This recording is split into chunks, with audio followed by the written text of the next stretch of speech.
Hey guys, how's it going? In this video here, we're going to take a look at a position setup here, and I will give you an idea on how I study endgames with this board. Again, I'm not going to do a thorough endgame study here. It's just going to be more of an illustrative way you can use this software with your Millennium eONE, and just some approach to studying endgames. So with your computer, that is. So anyway, my book, one of my favorite books here, this is the Rook. In this book is from 1971, maybe reprinted in 73. This books series that Bat was put out back then is fantastic. I love them. And, you know, you can't find books like this hardly anymore. When you got such um, just precious material without computers involved.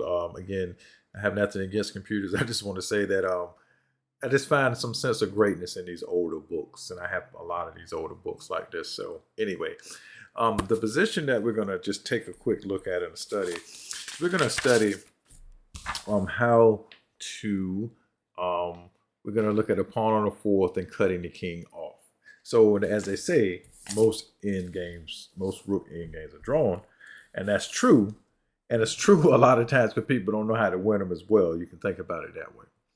So let's set up this position. The first thing you want to do is set your position. Make sure your board is not active for this tab. I just find it easier to do it this way because you might have to deactivate and reactivate it. So anyway, this makes sense. So let's see, clear the board. Put a king. Let's see, the king goes here.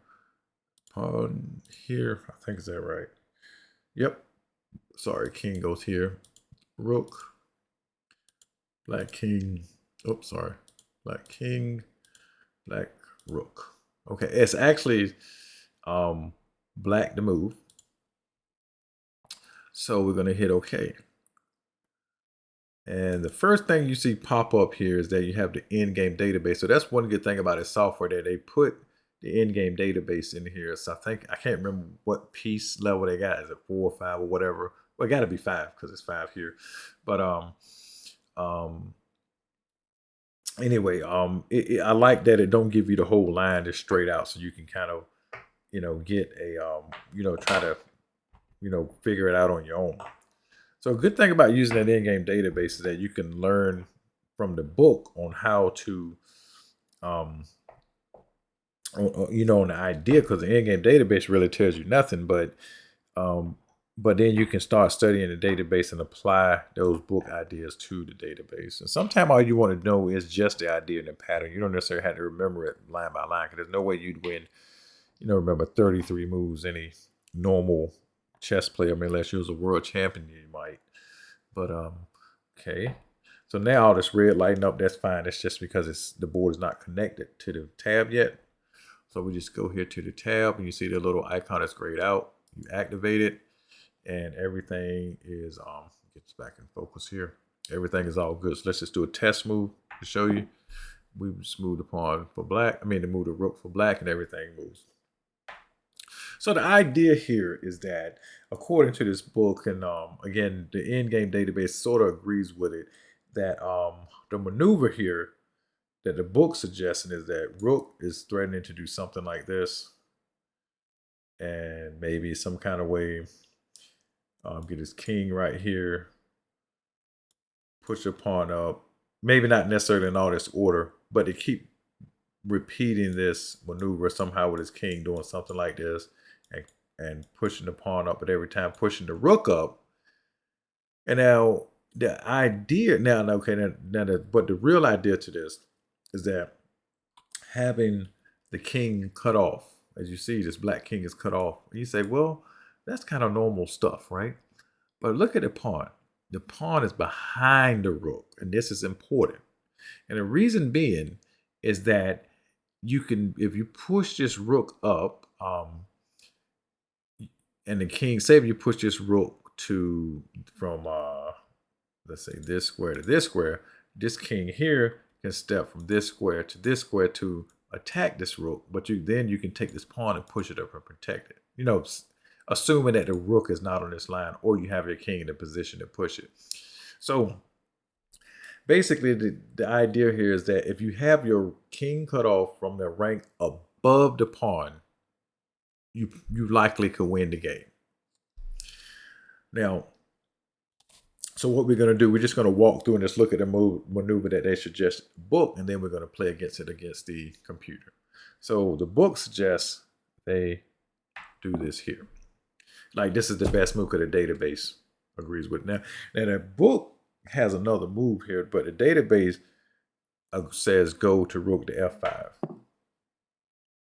Again, the king is just cut off because actually you're kind of threatening to kind of push this here.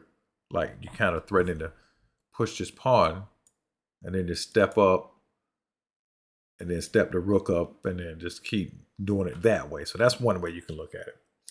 So, but the book suggests to go to rook to b6. This is what I like. It's like more of a human way to think about it. Because you wouldn't think about pulling a rook too far away from the situation, because it's better to seem to keep your rook from crossing a file than crossing a rank. Because right now, as it stands, you know, right now, because with this right here, you have an immediate threat. You're threatening just to push this pawn up. Sorry, push this pawn up. So move this back. You're threatening to push this pawn up and step your king up, right?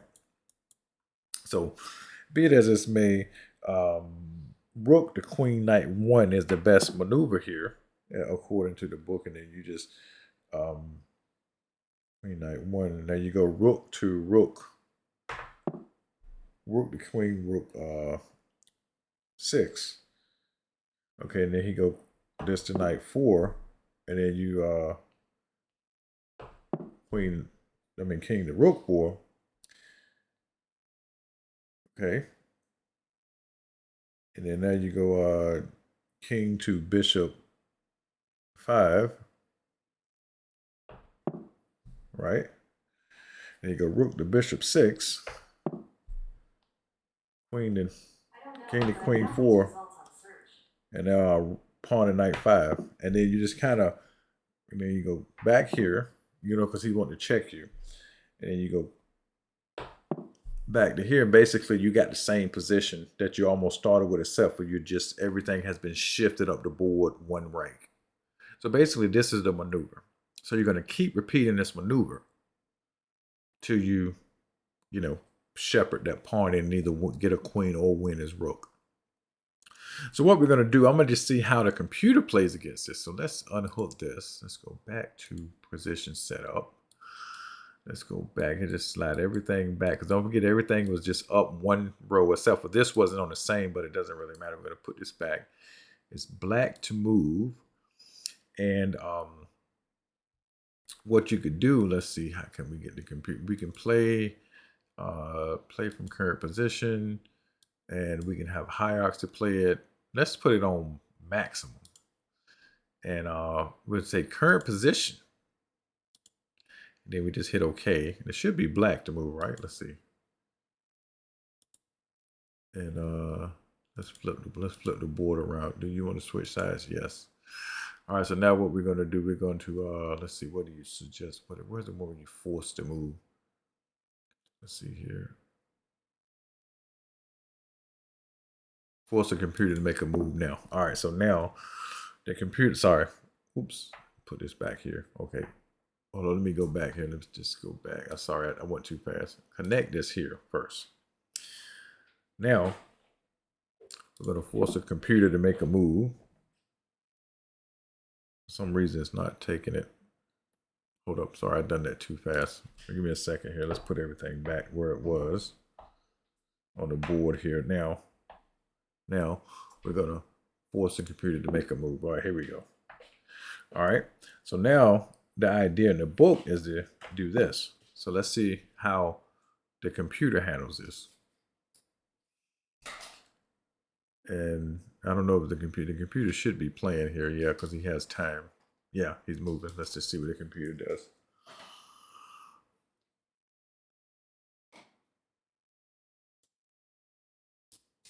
Because again, if you didn't want to wait so long, what you could do is just hit this right here and force the computer to move. We'll give him a few seconds to think about it. But the computer should be moving fast because they should have endgames installed. But let's hit this here. Hit this here. And basically we're going to come up to here. I'm gonna force the computer to move because again, I don't want to waste too much time in this video. So if he goes here,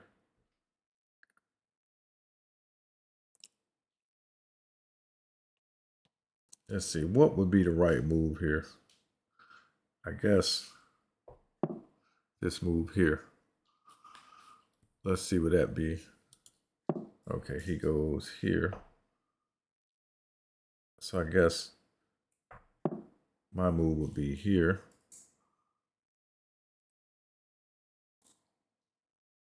Let's force him to move. Let's see, did I make a mistake here? Okay, it appears. Okay, so now what I'll do is I'll step my king over. I'll do the maneuver this way. Because again, he can't kind of step up just yet. Because again, these two squares here, B5 and C6 are still, I mean, C5 and C6 are still off limits. Let's see what he does. Okay, we go here. Okay, we're going to do that. Let's see what the computer does here. Computer does this. All right, so what we want to do, I surmise, maybe here in this case,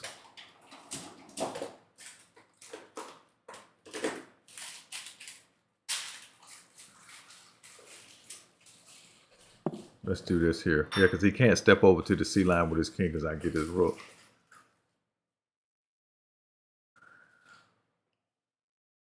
Okay, he checks. I'd gladly step out of the way of that and gladly trade if he wanted to.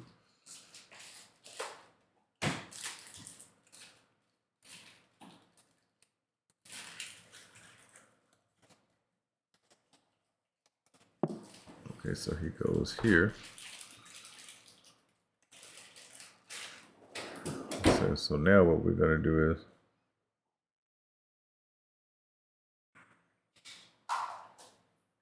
we're going to go here. Let's see if this works here.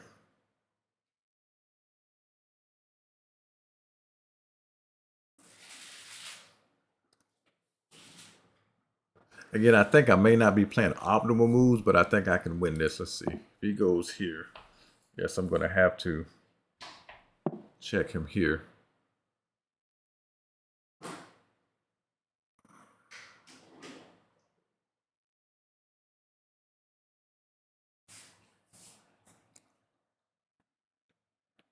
Let's go ahead and see what he does.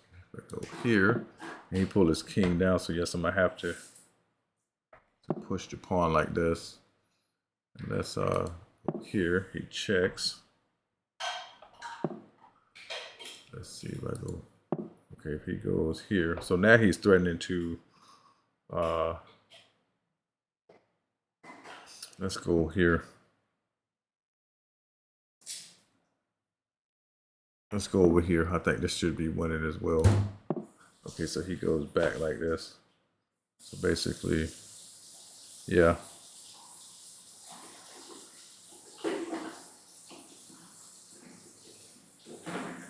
Let's keep his king cut off here. Okay, so he goes here. We're gonna go to, let's go to here.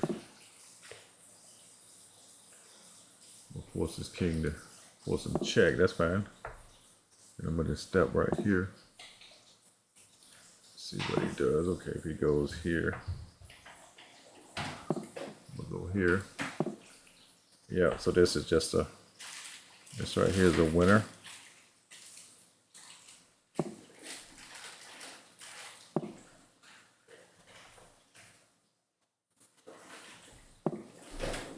Okay, force the computer to move. And as we can see, this right here would be a one endgame for me. Say he goes over here.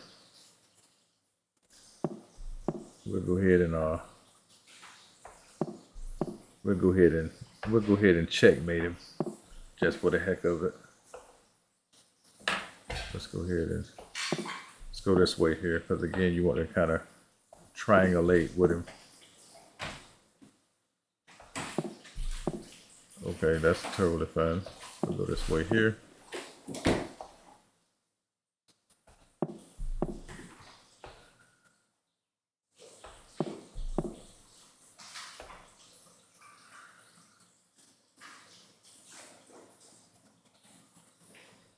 I'll just go this way to make it simple.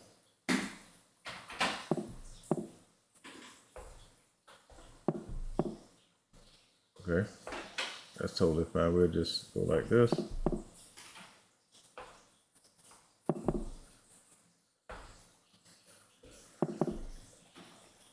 And we'll get us a checkmate in there. I love it when that happens. And there's the mate. Nice. So, as we can see, I did not play that endgame perfectly, but that's what I wanted. Okay, so 45 moves, and plus we did have an exchange, so the 50 move counter was removed. What I want to do is just get the idea. So now, by me studying that endgame, I now know that if I keep the king cut off of the rank above my pawn, I can likely win that game. With that said, I hope you guys enjoyed this video and how to do position setup, how to play around with it on your own, and also how to play against the computer with it, and also learn from what you just went through. And I hope you guys have fun playing chess, and I'll see you in the next video. All right, bye.